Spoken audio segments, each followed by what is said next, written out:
Shaquín López presenta Las fronteras se cruzan de noche, un consagrado periodista al que le avalan 20 años de carrera profesional en televisión española y muchísimo trabajo, amante de África, que presenta este libro con el cual has trabajado mucho, hay mucho trabajo de campo, que habla de Benín, uno de los países más pobres africanos, que trafica con niños hoy por hoy en el siglo XXI, que parece que sería imposible, ¿no? Que llevan tantos años, casi 200, intentando abolir el tráfico infantil, y continúa siendo así. Y tú te has hecho ese recorrido desde Benín, pasando por Togo, Ghana, hasta Costa de Marfil, donde finalmente se venden esos niños. ¿Cómo arranca esta historia? Pues esta historia arranca con un traficante con el que yo contacto en Benín. No es difícil relativamente contactar con traficantes, puesto que hay muchos traficantes. Bueno, sí es complicado, pero bueno, en cualquier caso hay muchos traficantes en Benín, con lo cual yo contacto con uno de ellos que se llama Agustín y me permite acompañarle desde el principio hasta el final. Entonces la historia empieza en un poblado lejano. Cuando digo poblado lejano, digo un poblado absolutamente abandonado de la mano de Dios, donde es difícil incluso llegar físicamente hasta él. Un poblado que está a orillas del río Oumé, que es uno de los ríos, el principal río de Benín, y ahí es donde yo asisto presencialmente a la compra-venta de estos 3 niños por parte de Agustín, que se los compra a sus padres, y no solo a sus padres, sino al clan del poblado, porque no es un edificio solamente de los padres. En Benín, en el África Negra, como todo el mundo sabe, funcionan los clanes, las tribus. Entonces no solamente es el padre que decide o la madre, sino que es el propio clan, los tíos, los primos y los cuñados, todo el mundo, ¿no? Y en ese momento de la compra de los niños, pues yo acompaño a Agustín y a los 3 niños desde Boicón, desde ese poblado de Deunta a Boicón, que es una de las ciudades más importantes de Benín, hasta Meallí, que es la cuna, digamos, del cacao de Costa de Marfil, que es donde Agustín revende a estos niños a los explotadores y a los capataces del cacao. ¿Cómo se enfrenta uno a una venta de 3 niños de 15, 18 años que les ves que los te están vendiendo, que encima para ellos hay un engaño por en medio, porque dicen que es como van a trabajar para ayuda internacional, y tú asistes a todo ello? Pues uno se enfrenta a estas vicisitudes, digamos, del trabajo, pues con la coraza que uno lleva puesta, porque si no es inevitable. De todas formas, creo que es más dura la vuelta, el regreso, pues que es cuando uno se pone a escribir el libro, rememora cada episodio que en caliente muchas veces uno no sabe valorar en su dimensión, y entonces es cuando uno empieza a darle vueltas en la cabeza, cuando vuelve a contactar con esos niños, con el traficante, se interesa por ellos, de cómo están, y cuando además en este momento, pues en el momento de la promoción del libro, pues también es un momento de la denuncia social de este problema, y en fin, que los niños siguen presentes, quizás ahora más que antes, porque en un momento en vivo, en caliente, sometido a una serie de peligros y de riesgos, uno muchas veces ya tiene suficiente con defenderse de lo ajeno y de lo que es un poco peligroso, para tener que preocuparse de todo lo demás, ¿no? Tú tratas durante mucho tiempo, durante todo ese viaje, el recorrido que vas en autobús con esos niños que están traficando con ellos, con Agustín, que es el propio traficante que los compra. Ahí hay un nexo entre vosotros, tienes que fingir que te cae bien porque sabes que lo que está haciendo es muy duro, y sin embargo él en su día también fue un niño vendido. Claro, efectivamente hay esa relación periodista, fuente informativa. Tú tienes que ganarte la confianza de esa persona, entonces no puedes ir tampoco, digamos, denunciándolo a tumba abierta, porque al fin y al cabo también es un problema de él y tú no tienes por qué entrometerte en ese problema. Entonces, digamos que adoptas una actitud un poco pasiva, sumisa, dispuesto a todo, porque si no, no te van a dejar que puedas acompañarles en este viaje, ¿no? Ya una vez que te ganas la confianza es cuando ya pones las cartas encima de la mesa, ya explicas exactamente cuál es tu idea de lo que estás viendo, y también de alguna manera también ellos te van convenciendo, porque los problemas cuando se ven sobre el terreno no son lo mismo que cuando se ven desde el centro de Donosti. Lo que antes era un traficante, un negrero, ya se convierte en una persona que es víctima del propio sistema.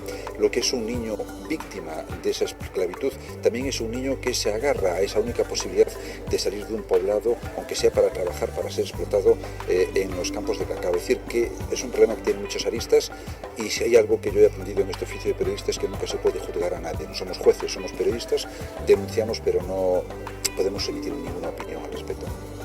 Después del viaje tú volviste a ver a esos niños, y muchos de ellos incluso te decían que estaban contentos porque ahora tenían un trabajo, y a pesar de haber sido vendidos y que el primer año de ese trabajo no es remunerado, el segundo igual pueden ahorrar, y el tercero ya es cuando igual tal vez puedan volver a sus casas sin realmente no haber aprendido nada más que un oficio, el de recoger cacao, pero siendo niños tampoco creo que sea lo más adecuado para ellos, sino ir a la escuela.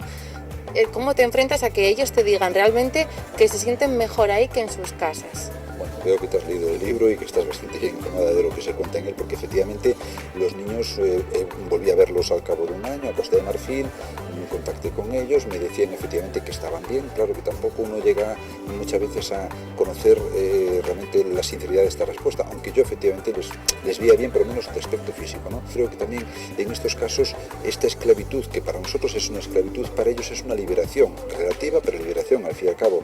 Es una forma de salir de un poblado de miseria, porque realmente vivir en Deunta es duro. O sea, vivir en un campo de cultivo de cacao es realmente duro, efectivamente. Yo no lo quisiera para ningún niño de los que ahora mismo están pues, paseando por las calles de Donosti, en absoluto, ¿no?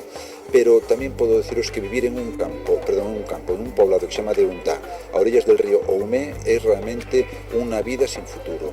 En contrapunto a todo esto, a los traficantes y a los que someten a la esclavitud a estos niños están las multinacionales, que son ellas las que compran al fin y al cabo este cacao, y que en cierta manera yo creo que miran hacia otro lado, porque conscientes tienen que ser de lo que está ocurriendo en ese país. Miran para otro lado porque no les interesa el problema, no lo asumen como un problema propio, pero es impresionante, por ejemplo, estar en la capital de Costa de Marfil, una inmensa urbe como es Abiyán, y ver que en el centro de Abiyán hay una gran chimenea de una fábrica que se llama Nestlé. ¿Qué futuro le ves al continente ese que yo creo que en el fondo amas? Porque bien es cierto que todo el mundo que lo pisa, no sé por qué, vuelve y lo quiere, y también con una especie de rabia por lo que ocurre allí dentro, aunque encima lo que más puede incluso hasta fastidiar es que son tan tremendamente felices muchos de ellos, ¿no? ¿Qué futuro, qué solución les puedes ver a ellos cuando realmente somos nosotros los que se podría decir que estamos destrozando el continente? En cuanto saquemos nuestras manos blancas de África, yo creo que África tendrá un futuro que no tiene ahora mismo. Están condenados a ser tercer mundo, a ser colonia. Cuando Francia, sobre todo Francia, no tanto Inglaterra, les dio la independencia en los años 60, pues les dio la independencia política, pero no les dio la independencia económica, ni mucho menos incluso la militar.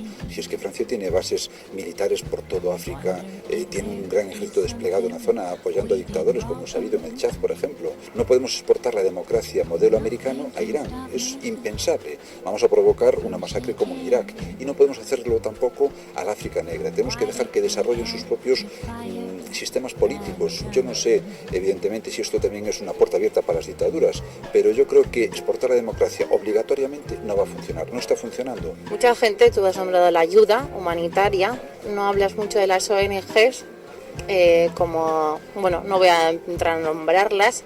¿Qué opinas del papel que hacen? Porque supuestamente ellos se nutren de esa miseria. Una ONG, efectivamente, lo que tú dices, vive de la miseria. Si no hubiera miseria no habría ONGs, igual que una fábrica de armas, y no tiene nada que ver. Si no hubiera guerra no había fábrica de armas, nos entendemos, el mensaje está muy claro.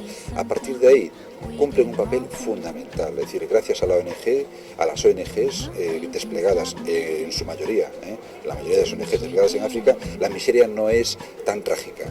Muchos periodistas que puede que nos estén viendo, o los futuros que estén estudiando, te verán a ti como un modelo a seguir, como el envidiado corresponsal, aquel periodista que se va y es el que vive en primera persona esas historias. De hecho, yo soy la primera que lo envidio, ni mucho menos. Y creo que tal vez igual tú tuviste a ese guía que fue Richard Kapuscinski, con esas novelas maravillosas sobre el continente africano que lo retratan de una forma increíble. Es el maestro, o sea, no nos cabe ninguna duda. Todos los que amamos África o que sentimos la llamada de África, pues primero nos imaginamos el África de Tintín, que lo tenemos aquí al lado, por ejemplo, que desde Bruselas hablaba de ese Congo maldito, y luego, por supuesto, Kapuscinski, que es el gran maestro. Kapuscinski tuvo la gran suerte, y digo la suerte entre comillas, de vivir en el África convulsa, el África de las dictaduras, cuando los dictadores caían y subían y bajaban y había una guerra que se declaraba en un país y a continuación en otro. Era la época convulsa de los años 70, de los años 80, incluso de los 60, de las independencias de las colonias. Ahora África, para bien o para mal para los periodistas, pero para bien para la sociedad, está mucho más tranquila. Aunque de todas formas, debajo de esa tranquilidad hay un mare magnum en ebullición que puede saltar por cualquier lado. Kapuscinski es un poco el maestro, y sobre todo la época en la que él vivió África, que no es la de ahora, pues también es una época, pues en fin, de un pasado romántico espectacular, claro.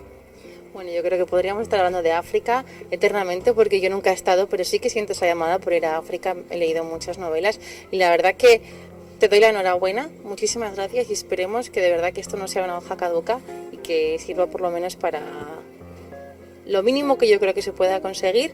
Es suficiente, ¿no? Para mí el objetivo es que una persona, un lector, después de leer el libro Las fronteras se cruzan de noche, nunca podrá negar que en África hay esclavitud infantil ahora mismo.